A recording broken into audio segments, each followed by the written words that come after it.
Welcome back, everybody. You're here at KGTR. We're celebrating the life of Ozzy Osbourne, as taken from the article "To Hell and Back." This is from the magazine Guitar Legends, released March or May of 2000. What was it? May or 2000? Let me look at my notes here. Let me see if I can find my notes. Where are my notes? Oh, here we go. May 30th of 2005. To Hell and Back. From the guitar magazine Guitar Legends. So back then, 20 years ago, they were celebrating Ozzy's life and career. And one of my subscribers was kind enough to bring up, "Hey Tony, will you please read for us an article called 'To Hell and Back'?" And as I've uploaded several magazine reviews here on my channel, where they have tons of articles and advertisements and whatnot. If there's any particular article you want me to go into detail like we are right here, I'll be more than happy to do that. And all right, so let's go ahead and begin.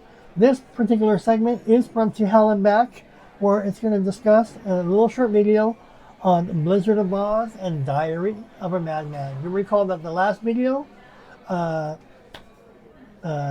was already down on his luck. He just got fired from Black Sabbath. Sharon Osbourne says, "We're going to revitalize your career." So they hire a bass player, a drummer, and now they need a keyboardist, and now they're just looking for a guitar player. In the fall of '79, they had auditions. They discovered Randy Rhoads, and now Ozzy Osbourne thinks, "Okay, I found a friend. We're clicking. We're going to do something." And this is where we're going to pick up at. Any questions, comments, or feedback, leave them below. Let's get into it. This is a short video. Here we go. Though Ozzy was still far from clean and sober at this point, he did have more fire than booze in his belly. With Randy at his side, Ozzy regained his confidence, and in March of 1980, recorded his debut solo album, Blizzard of Oz. Released in September of that year, and Don Arden's Jet Records label distributed by CBS, Blizzard of Oz quickly became a benchmark album for Ozzy, despite its creepy Sabbath-esque cover image depicting a red-caped demon possessed Ozzy wielding a crucifix. Blizzard of Oz was a markedly different animal from anything by his former band, offering a cleaner and more sophisticated alternative to Sabbath's trademark sludge. But it did rock in a serious way, proving to be far tighter and more substantial effort than anything Sabbath had done in years. Well, clearly because Randy was night and day to Tony Iommi. Not saying he was better, but just totally two different guitar players, two different levels. One's classically musically trained, the other one pretty much was probably self-taught and created with some of the badass riffs of all time. Young female meddlers who had no use for Sabbath's monolithic brutality suddenly gravitated towards Ozzy's melodic, radio-friendly hooks on songs like Crazy Train and I Don't Know, while the guitar community embraced Randy's blistering neoclassical fretwork and gothic pop compositions. Remember, there was no neoclassical blistering fretwork prior to Blizzard of Oz. There wasn't any. There was Eddie Van Halen and everybody else. But Randy Rhoads, through some metamorphosis, he wasn't playing it like this with Quiet Riot, not live and not with those two studio albums that were released in Japan. This is a brand new Randy Rhoads. He was unleashed almost because I think Ozzy said, do you, and let me write some lyrics to your music.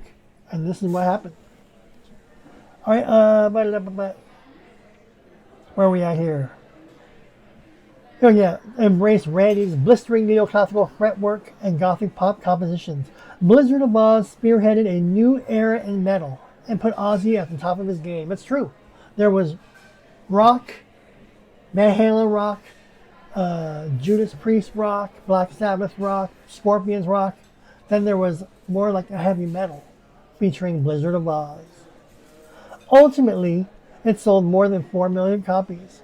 His good fortunes continued the following year with the release of Diary of a Madman, also on Jet CBS Records. For this album, Blizzard drummer Kerslake and bassist Daisley were replaced by Tommy Aldridge, and formerly the drummer with Black Oak, Arkansas, and Rudy Sarzo, who played with Quiet Riot. with Randy. So isn't that pretty cool? Randy now is reunited with his old bandmate and friend, Rudy Sarzo. And Tommy Aldridge completed the package, which made Diary of a Madman and the Diary of a Madman tour unstoppable. It was awesome. To some, Diary, with its thunderous opening track, Over the Mountain, and the Rhoads showcase, Flying High Again, was an even stronger album than its predecessor. It posted equally impressive sales figures. When we were recording, he would disappear into the studio for days, Ozzy says of Rhoads. I'd ask him what he was doing. He would say, I'm working on this solo, and I still can't get it. Finally, it would come to him, and he would call me and say, listen to this. It would always tear my head off. By this point, Ozzy and Sharon were inseparable, the business partners and lovers, but there remained one enormous impediment, their happiness. Ozzy was still married to Velma Riley, a local Birmingham girl with whom he had 2 children with, Jessica and Louise. As time wore on, Ozzy and Velma's relationship grew strained, no doubt due to Ozzy's long stretches away from home and his continued substance abuse. I was taking drugs so much I was a wreck. The final straw came when I shot all of our cats. Isn't this awful? So he must have been obviously high on crack, cocaine, whatever. The final straw came when I shot all of our cats. We had about 17 cats, and I went crazy and shot them all. My wife found me under the piano in a white suit, a shotgun in one hand and a knife in the other. How spooky is that? That's demented and sick. The Diary of a Madman tour was a smashing success, but Ozzy's excesses were nearing dangerous proportions. The heavy metal hero, adored by millions of youngsters, rapidly degenerated into every mother's nightmare. So there we go. This talks about meeting Randy Rhoads. They created Blizzard of Oz, which was great for Ozzy. Put Randy Rhoads on the map. Launched neoclassical guitar playing into heavy metal, which no one had ever heard before. So he was night and day to Eddie Van Halen. They were comparing him to Eddie. Yes, he was using a lot of Eddie's techniques, the tapping, double tapping, the dive bombs, and the screeches and growls, and the harmonics. But he did something Eddie couldn't do, and that was incorporate classical music, ear training, musical theory, and a lot of neoclassical riffs and modes and all this stuff.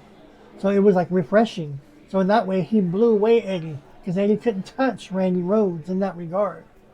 But Randy could do tapping, fast fret work, dive bombs. Randy could do all of Eddie's stuff, but Eddie couldn't do all of Randy's stuff, or even half of Randy's stuff.